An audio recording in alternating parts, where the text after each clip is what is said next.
Morning 9th class. आज की जो हमारी इंग्लिश की क्लास है हम उसमें चैप्टर पढ़ रहे थे गुड मैनर्स।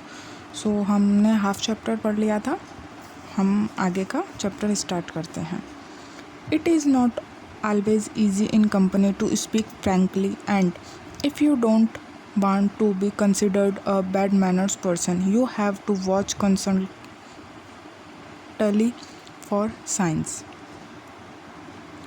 जैसा कि लोगों की जो कंपनी होती है, कंपनी इट मीन्स संगति, जो लोगों की संगति होती है वो हमेशा कैसे लोगों के साथ होनी चाहिए, जो बिल्कुल फ्रैंक बोलते हो, और उनके जो उनको ये भी चाहिए कि जो उनके जो मैनर्स हैं वो गंदे नहीं होने चाहिए, मतलब बुरी संगति नहीं होनी चाहिए उनकी, और उनके जो साइंस है वो क्या होने चाहिए, अच्छे होने चाहिए, मतलब उनका जो चाल ढाल, मतलब पर्सनालिटी या बोलने का जो तरीका है वो सब कुछ क्या होना चाहिए, गुड लेवल पर होना चाहिए, ना कि बैड लेवल पे। इट इज़ नॉट ईजी, ये ईजी नहीं है। For example to listen for long to any person, ये जैसा कि आसान नहीं है, ईजी नहीं है।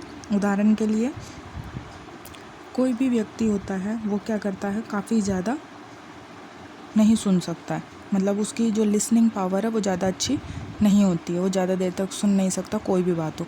Try in company to take only a fair share of the conversation. और जब हम किसी की कंपनी में होते हैं या किसी की संगत में होते हैं तो हम जब बात कर रहे होते हैं तो हम क्या करते हैं, हम उसमें इन्वॉल्व होने की, कॉन्वर्सेशन करने की काफ़ी ज़्यादा कोशिश करते हैं। If there are two of you take half of it. और जब आप दो लोग होते हैं तो आप आधी आधी बातें करते हैं, मतलब आधी टाइम वो बोलेगा, आधी टाइम वो बोलेगा, और आधे टाइम वो सुनेगा, आधे टाइम वो सुनेगा, ऐसा होना चाहिए। When you have said a little, keep quiet and give your friend a chance to say something। और इसी के साथ साथ आप जब थोड़ा सा बोल देते हैं तो आपको चुप हो जाना चाहिए, और आपका जो फ्रेंड है आपको उसको भी एक मौका देना चाहिए बोलने का और सुनने का भी।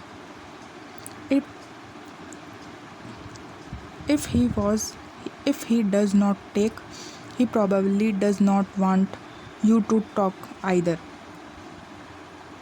और अगर वह वो बात नहीं कर रहा है तो ये भी या बात नहीं करना चाह रहा है या बात नहीं कर रहा है तो आप भी बात, मतलब उसको बार बार में बुलवाओ कि अगर वो नहीं बात करना चाह रहा है तो आप उसे बोलो कि भाई करे, तू बात कर, उसे भी बोलने का पूरा मौका देना चाहिए। Many a young man or women talks away thinking and company is delighted to hear him on or her and everyone is really excited and angry.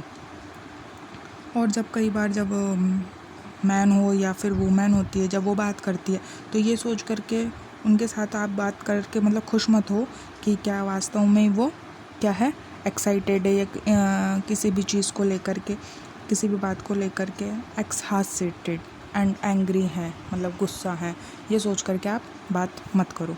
Next para है, don't think you can say unpleasant things about someone behind his back and not be found out। और ये मत सोचो कि किसी के पीठ पीछे उसकी बुराई कर लेने से उसे पता नहीं चलेगा, क्योंकि काफ़ी लोग यही करते हैं। It is surprising how the remarks usually find their way to the person with your name attached so to speak. और ये भी सरप्राइज़ की बात है कि जब आप किसी के लिए कुछ बोलते हो और उसका नाम भी मतलब नहीं लेते हो तो भी वो मतलब बात कहीं ना कहीं उससे जुड़ जाती है, पता रहता है कि ये उस बंदे के लिए बात कर रहा है। Whatever you say always assume that the person may overhear and adjust your remark accordingly. और जब आप कहते हो कि हमेशा मानकर कह देते हो कि वो इंसान चुप रह करके सुन सकता है, और उसको मतलब आपने बोल दिया कि भाई आपके अकॉर्डिंगली वो मान लेता, मतलब अगर आप सामने वाले बंदे के लिए गलत बोल रहे हो तो जो दूसरा वाला वो भी ऑटोमेटिक उसके बारे में गलत समझने लग जाता है। All experience people act in this way. और सभी लोग क्या होते हैं, एक्सपीरियंस्ड होते हैं इस चीज़ को लेकर के।